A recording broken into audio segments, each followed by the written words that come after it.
Hey, thanks for clicking on this video. What you're about to see is a clip from our most recent podcast episode. If you like what you hear, you can go listen to the full episode down at the link in our description. And if you like what you watch, please leave a like and consider leaving a subscribe. We very much appreciate all the support, but without further ado, let's get to what you clicked for. We don't want to hold you guys up. Let's get right to it. Anish, what should the Falcons do at the quarterback position this offseason? Stick with Matt Ryan or draft with someone at 4, maybe even trade down and draft someone later, in towards maybe pick 9 or 10. What do you think they should do at the quarterback position?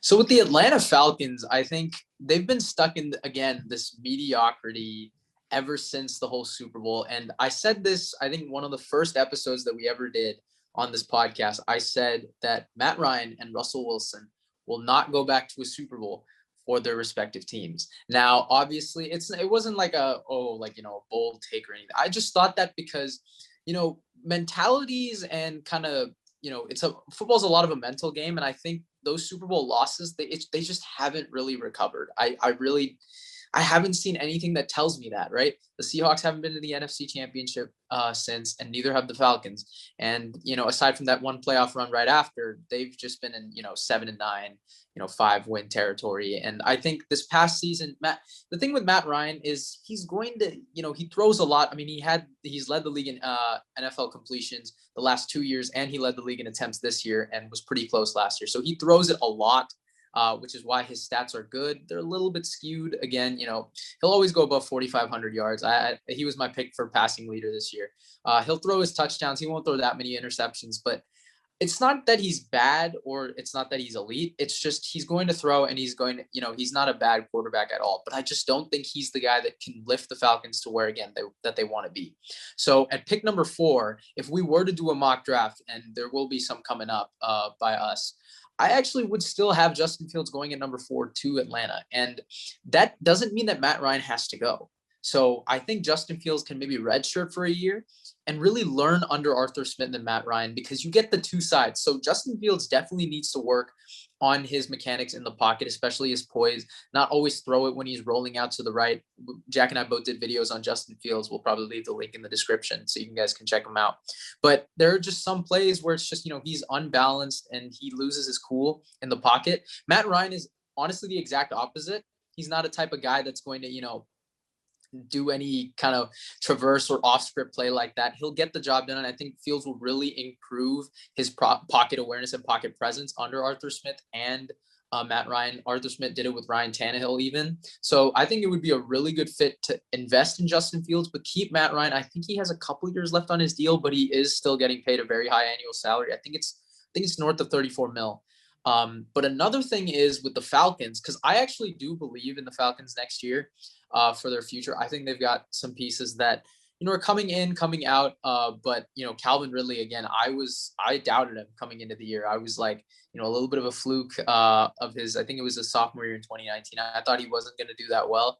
He proved me wrong and dropped 1,374 yards and 9 touchdowns. So that's a guy that you can build around. So that kind of caused the questions of, I know I'm kind of digressing to like the wide receiving core, but I think if you can invest, with the 4th pick, there's obviously defense you can think of, offensive line, but I really think Justin Fields can be that guy who takes Atlanta to that next level in the future, just not right now, because, these quarterbacks, give them a year, right? We saw that with even Lamar Jackson got 10 games off. Patrick Mahomes got a year, right?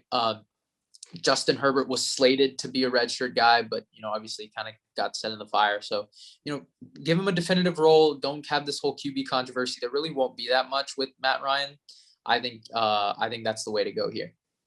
Yeah, I think that when you talk about the Falcons, we talked about this with the Vikings last week about how, they're not really in a full rebuild, but they're also just not bad enough to be, or not good enough to be considered a contender. And I think that, like, Anish, answer this question. Other than Calvin Ridley and maybe Deion Jones, can you name me a young piece on the Falcons that you think like can be there for years to come? I can't, unless you think Hayden Hurst is the next coming of Tony Gonzalez. I can't. Hayden Hurst was a little disappointing. AJ Terrell wasn't great. No. Like there's nothing. Like there's no youth talent that the Falcons have to look forward to. And so then you ask the question, then why would you stick with Matt Ryan? You're not going to win the division. The Bucs and the Saints will run this division still, or even if the Saints fall off, the Bucs will be there. And it's not like when those two teams fall off, Matt Ryan is going to be the one that's still there to win you that division. You need to get a quarterback in there that once Matt Ryan is done after a year or two more, and then once, Tom Brady retires and the Bucs have to find a new answer, and right now the Saints have to find a new answer, you need to have a guy there. And I think the guy there has to be drafted at pick 4. And I Yep. think that Zach Wilson will go at 2. I would honestly not be surprised to see someone trade up to 3 to draft a quarterback, whether that's even the Falcons because they might be scared of that or scared of even the Dolphins taking a quarterback. I really wouldn't be surprised if the Falcons have to either choose a worse option because the top 3 are gone or trade up one. But I think they have to take a quarterback with their first pick because there's really no point in sticking with Matt Ryan because there's nothing to look forward to having Matt Ryan on your team, and the team isn't good enough right now to compete. So if he's not good enough now to compete and they're not good enough to look forward towards the future, then there's no point in having him to be their quarterback for long term. And that's why they needed a young option. Anisha, it looks like I know you're about to talk, but I just think that they don't have enough young pieces. And since they're not in a rebuild, they need to take the opportunity now to draft that big quarterback, to draft that quarterback to be the successor to Matt Ryan, and even have him, like you said, play under him for a year or maybe compete, come in the middle of the year. But they need to have that in place because I don't think they're bad enough to pick at 4 very often, but they also don't have enough young talent to look forward to in the future. So the thing with the Falcons, right? Like if I were to, so on the draft board, there's always this, comment of do you draft by position or need, or do you draft by best available? Mm-hmm. Now, I think that question comes around like in the 10s and the 20s. But, if you're a team there, I feel like it kind of gets overridden by a quarterback. And if you're the Falcons, right? Like Jack, if you're the GM, are you really going to pass up on, let's say, Justin Fields, right? Because I don't know if number 3, I feel like the Dolphins will take probably Sewell or, maybe Slater or even Jamar Chase. But let's say Fields is at 4. Would you really, pass up Fields for a guy like Micah Parsons or, it's just, I don't know who you would really say is a bona fide prospect that you would say, Well, I'll ask you a converse question off that. Is one young defensive player enough to fix this Falcons team? No. And a young quarterback is it's simple. The Chargers were bad. Think about the way the Chargers did it. The Chargers were picking, and where were they picking at? Were they picking at 5? They were picking at 6. And Chargers aren't a bad team. They wouldn't pick there very often. So they could have said, you know what, let's go with Derek Brown to man the interior. Let's go with Isaiah Simmons. Maybe we need another linebacker. Let's go with CJ Henderson. We need another corner. They didn't do that. They realized that they wouldn't be picking here very often, and they picked a quarterback in. They drafted Justin Herbert, who has a chance to be a top 5 quarterback in a couple of years, and turn around their franchise. The Falcons have to realize they're not a team that just needs an offensive lineman, or they need a receiver, or they need a corner or a defensive lineman. Like, they got to realize they're not that team. And so I like teams that have, the ability to take best player available. Like the Chiefs, they should take the best player on the board when it comes to their pick. Like, agreed. Yep. Teams like that have the liberty to draft best player available should. And I think that's, I'm a big believer in that. But the Falcons aren't. The Falcons really aren't, because it's not really a rebuild, but they have to kind of retool the roster.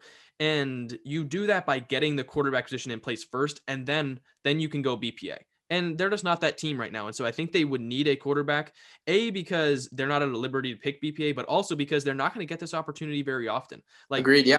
I don't think they're going to be down this low again for a while. And so there's one thing though, right, with Atlanta, and I know it's the whole blowing leads narrative, but like, in the last 4 years, has there ever been a game or a moment where you say, wow, Matt Ryan was just unbelievably great?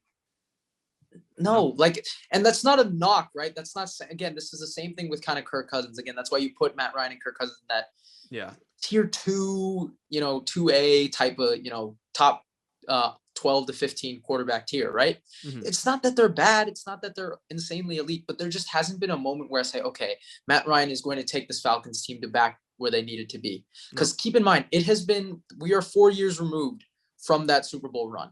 4 years. It's a lot of time. And I just think, if it's been similar for the last 4 years, why would it really change? Right? Like what's going to I'm a believer that, it's really hard for a quarterback to develop at this age, right? Like, you've got a few years to develop your mechanics, and then really you can have that jump. I mean, I can't name a quarterback that's had a resurgence at like 35. No.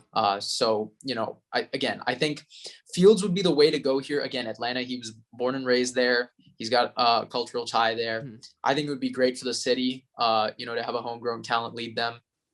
Really interesting to see also what they do with Julio Jones. Again, I'm a believer that I just don't know if they should keep him. Is he really worth the $23 million annual salary? I don't know. Like, I think it's 3 years, 66 mil, and he's in contract till 2023. So that's still 2 more years. I don't know if it's because I think Calvin Ridley can be a top 10 receiver in a couple years. So, I mean, some people may argue he already is. Like, you can make the argument. And while we're talking about Fields, I want to make it apparent that it's not a foregone conclusion that Fields will be the pick at 4. Also, because he might go at 2. I mean, Fields might go. We don't know what the NFL teams' boards are. Obviously, we like Zach Wilson a little bit more, but the Jets may like Justin Fields a lot more. And so just, it could be any of the options. The Falcons could have Trey Lance that they want to take it for. It could be Zach Wilson if he's there. It could be Justin Fields. Hell, it could even be Mac Jones. Would you take Trey Lance? No, I don't.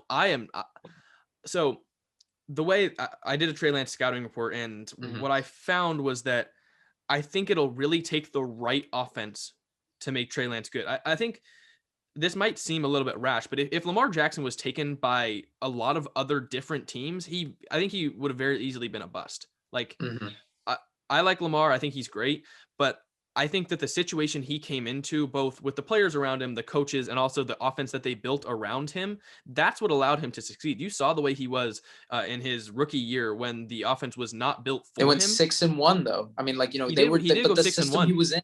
Yeah, he didn't look good. I mean, that's why none of us really believed in Lamar Jackson coming into his second year, and then he won MVP because of the system he was in. And I think Trey Lance will be a kind of similar deal. I think that it takes the right offense, like an offense like the 49ers, or just a team that's willing to build around him, and a team that like the Falcons, where he probably won't even start the first year. They're not going to be focused on building an offense around him. They're just going to be focused on what they're doing in the year. So I think that wouldn't be as good of a fit, but Zach Wilson or Justin Fields, I think, are great fits. Even if they like Mac Jones, we've seen everything that's coming out this week that he'll probably go in the top 10. And I wouldn't be surprised, since quarterback's overdrafted, but we're talking about Justin Fields, but I want to make it known that it could be any one of these guys, whoever they have higher on their board, whoever's there, it'll be a different thing. But I think that overall, the idea of it is that Matt Ryan is not the future of this team.